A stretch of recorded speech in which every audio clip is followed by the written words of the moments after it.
Okay, about 2 weeks ago, we became aware of a problem in our property and evidence unit. The reason we became aware of the problem is we had a DNA match on a 2009 sex assault case. And the detective obviously was acting on that information, did some further investigation, and in the process he discovered that the evidence in that case had been destroyed by the property and evidence section. And it was still an active case. So we began an investigation into how this could have occurred, and we've discovered a problem with the handling of some evidence from 2009 in our property and evidence section. Now, we handle about 50,000 pieces of evidence and property that we take into the police department every year. That requires us to keep our heads above water to dispose of roughly 50,000 pieces of evidence and property a year. And this is a common problem for police departments around the country. In 2009, there was a new law passed by the legislature that had very specific requirements on what to do before you could destroy DNA, and had a lot of presumptions about, in major cases, that DNA evidence could not be destroyed. In 2009, when that law passed, we adopted policies and procedures within our property and evidence section to account for that law. It now appears that we departed from those policies and procedures, and we had a system breakdown that led to the destruction of some evidence. As best as we can tell, the serious problems involve 48 cases of alleged sex assault from 2009. Now, in 18 of those cases, the lead detective had provided information to the property and evidence section indicating that the evidence was ready for destruction. In other words, they had authorized the evidence destruction. Under our protocols, that is only the first step before evidence is destroyed. It then requires the property and evidence section to do its own accounting and vetting of that request against the statute. And in many cases, even if the detective says the evidence is no longer needed, under the law, it still has to be preserved. For instance, during appeals that the defendant might have if the defendant was convicted. So there were 18 cases that were authorized for destruction by a detective and were destroyed, as far as we can tell right now, without vetting against our protocols and what the law requires. Some of them, at least, some of those 18. There were an additional 30 cases that were destroyed at the direction of a police officer who was injured or light duty and assigned to the property clerk section. As you might imagine, with having to destroy or remove or release 50,000 pieces of property or evidence a year, we use light duty officers to do some of that work. It now appears that one particular light duty officer improperly released for destruction 30 additional cases of alleged sex assault. Now, the reason we're holding this press conference at 7:30 is that before I could hold this press conference, there is one particular case we're aware of among those 30 that was an active case with a live victim who needed to be informed that we had destroyed the evidence in this case. And I just came from her home where I personally met with her, with the Chief Deputy Assistant from the Arapahoe County DA's office, the lead detective, and a victim advocate, and we conveyed to her that we had destroyed this evidence in error, and I offered my apologies on behalf of the police department. It was a difficult meeting. She was generous and gracious and understanding, a lot more understanding than I think I would have been under the circumstances, but I did inform her of what had occurred, and that was important that I discharge that duty before I talk to the media. Now, we obviously have a problem. First off, there is no more destruction of any evidence that has any possible link to DNA going on in the police department until we figure out how this breakdown occurred. I've been on the phone all day with the two district attorneys, George Brockler for the 18th District, Dave Young for the 17th District, and Attorney General John Suthers. And they have each graciously agreed to assign a key assistant to work on a panel that will do a diagnostic of what occurred here, where the breakdowns occurred, revisit best practices, and come up with recommendations on how we can avoid this kind of mistake in the future. Now, why don't I review with you who is on that panel?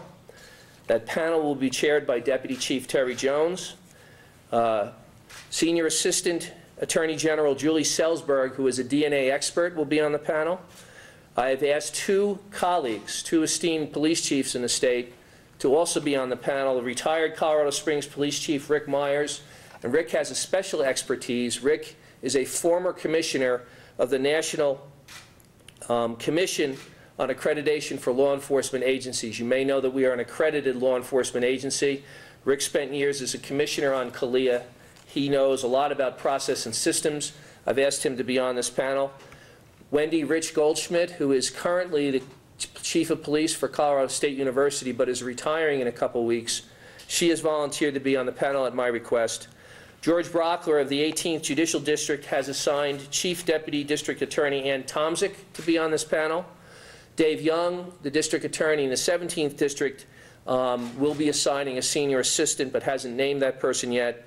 And then also Commander Fran Gomez from the Aurora PD. Now, I have asked this panel to conduct a complete study and come back with a report by November 1st. That gives them 4 months to look at the totality of this problem and come back and offer best advice on how we can avoid this in the future.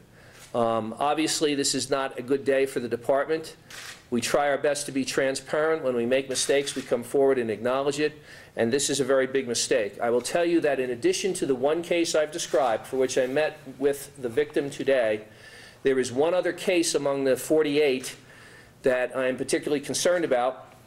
It involves an unidentified suspect for which we have a DNA identifier, and that matches 2 unresolved sex assaults in Denver. So this assailant, if he were to be identified, which we hope eventually he is, and arrested, it will be hard to make the Aurora case without the DNA. Not impossible, depends upon the other evidence that's obtained when he is arrested, including witness information, statements he might make, etc. But it will be a challenge for us in that case because the DNA has been destroyed. Of the other 46 cases, I don't know at this time, although of course we're going to go through this in quite some more detail, I am not aware that any of them were ready or viable at this time for prosecution. Included in that package of cases will be cases where in the end detectives concluded there was no probable cause to charge a crime, and there are quite a few cases in there in which the victim of the alleged sexual assault told the police department, as is her right, that at this time she did not wish to pursue a prosecution. Now, the law provides that even if that is so, we're supposed to hold that evidence, and we did not do so. So there was clearly a failure here on the part of the police department. We deeply regret it. Occasionally in government we make mistakes. We need to get to the bottom of this, learn from it, do the best we can to have better systems in place and move on. So one other thing, we called the executive director of the Colorado Coalition Against Sexual Assault this evening, and we told her about this case. Her name is Erin Jemison, and we had a good conversation with her. They are a lead advocacy group in Colorado on behalf of victims of sexual assault. So we wanted to disclose to her what had happened, and we may be leaning on her and her organization for help in the future with regard to this. But she was very grateful for the call and understanding that we are trying to correct a mistake. So with that, I'll take questions. So can you kind of clarify in terms of how many active cases and from what year those cases were that this impacted? These are all from 2009. And if you think about it, it makes sense. If we're on a retention schedule of roughly 4 to 5 years, it was time to act on the 2009 cases, and that's why these are all from 2009. So the property and evidence section is in the process of trying to get rid of property and evidence from 2009 that is no longer needed. Hence, these are 2009 cases.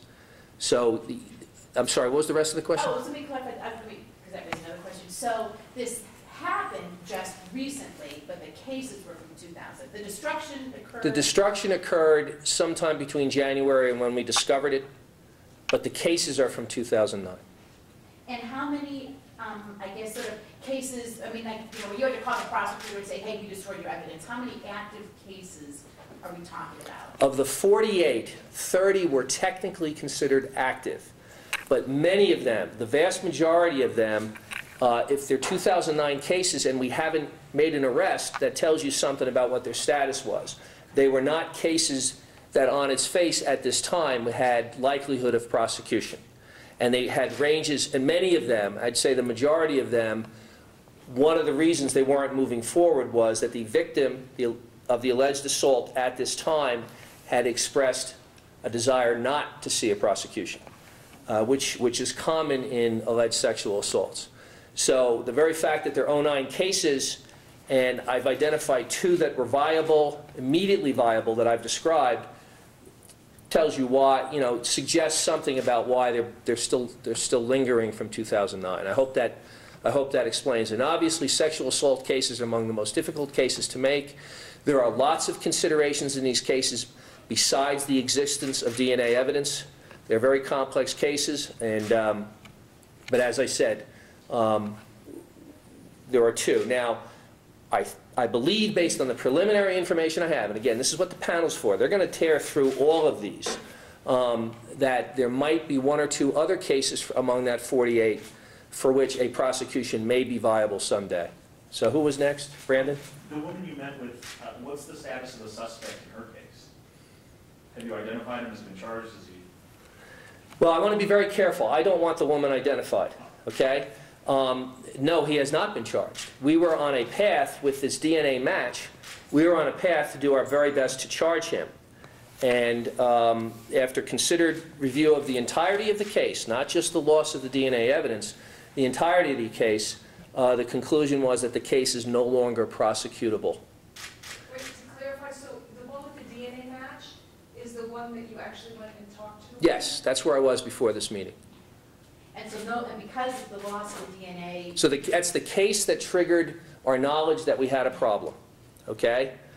And I went and saw her today and apologized for this grievous mistake.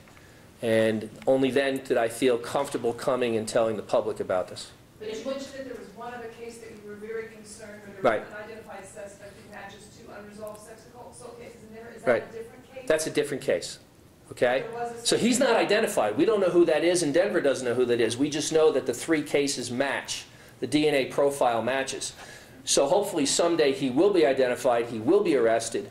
When he's arrested, there are obvious problems now with a prosecution for the Aurora victim. That's my point. Now, doesn't mean it can't go forward.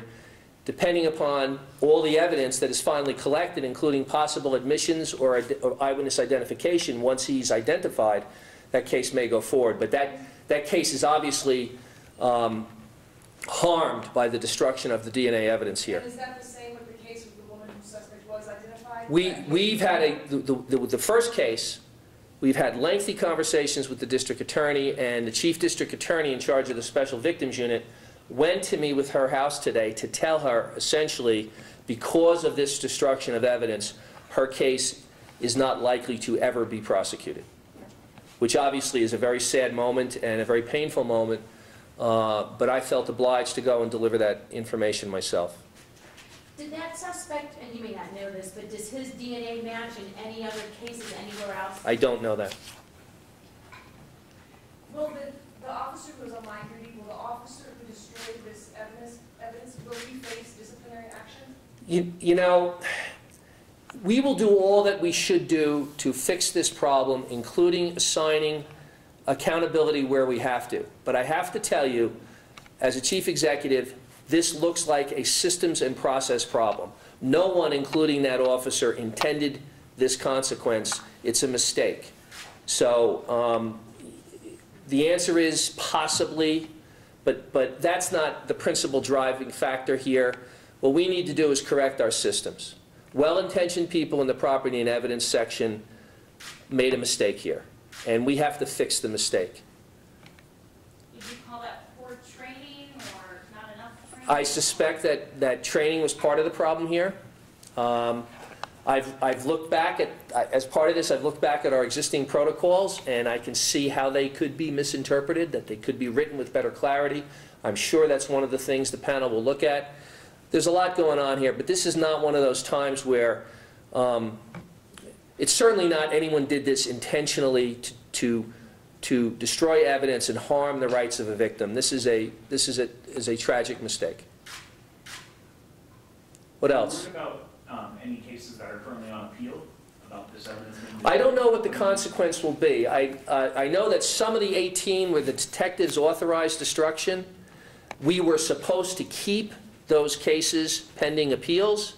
I don't know yet whether any of those 18 are subject to appeal. So that is one of the things. One of the things we will be doing very quickly is going through these 48 cases with the 2 district attorneys' offices and seeking their guidance on what needs to be told to any of the accused in any of those cases. And that's a legal question for the district attorney to figure out. You know, an appropriate notification will be made to defendants in any of those cases. Of those other cases, besides the 2 that you specifically talked about, Right. and I know you said in many of the cases the victim had decided, at least at this time, she didn't want to go forward. Any sense of how many of those cases or ballpark are basically not going to be able to be prosecuted or would not be able to be prosecuted? Well, as a practical matter, you really can't prosecute any of these cases without the full cooperation of the victim. Right, but I mean without the DNA. Say the victim changed her mind. That if the victim changed their mind in any of these cases, we have an obvious problem. And it would depend on each specific case and the totality of the other evidence, whether confessions were made, admissions were made, eyewitness identification. You know, we're all used to CSI and all that, and the suggestion that every case is a DNA case. Many, many cases, including many sexual assault cases, are not DNA cases. It's about parties who know each other, and there's no dispute that the act occurred. So it's, you know, there's a lot more to any criminal prosecution than the existence or recovery of DNA or the absence of DNA. Were there any cases other than sexual assault cases that were destroyed? The answer is there are some other cases that we are looking into. We don't know the totality of that. I don't think that whatever that number is, that's the problem, or that's a problem of magnitude. But again, we still have more work to do. We focused in the last 2 weeks on the sexual assault cases because they were so terribly important. But we will be doing a comprehensive review to see if there are any other cases. Are you worried about maybe, and I know this is maybe more of a prosecutor, but somebody challenging just, I mean, if this mistake could happen, could somebody say, well, what about all kinds of other mistakes that might be happening? I mean, somebody challenging Well, the possibilities? in our business, we get challenged on mistakes all the time. And there isn't a criminal case where there isn't some mistake by the prosecution team and the police. I'm not particularly worried about that. We appear to have found and isolated a problem for a period of time. It's a very serious problem.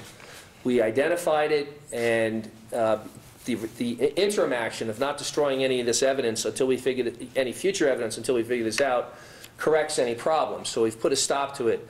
But as I said, there was a window of about 6 months where this activity was taking place, and it was a mistake. Anything else?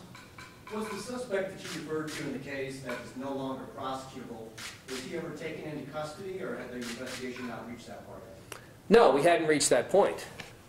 As you may or may not realize, the fact that DNA is a match in a case does not mean you go out and arrest someone. You have to do a lot of other work to prove that the person was there, to corroborate that information.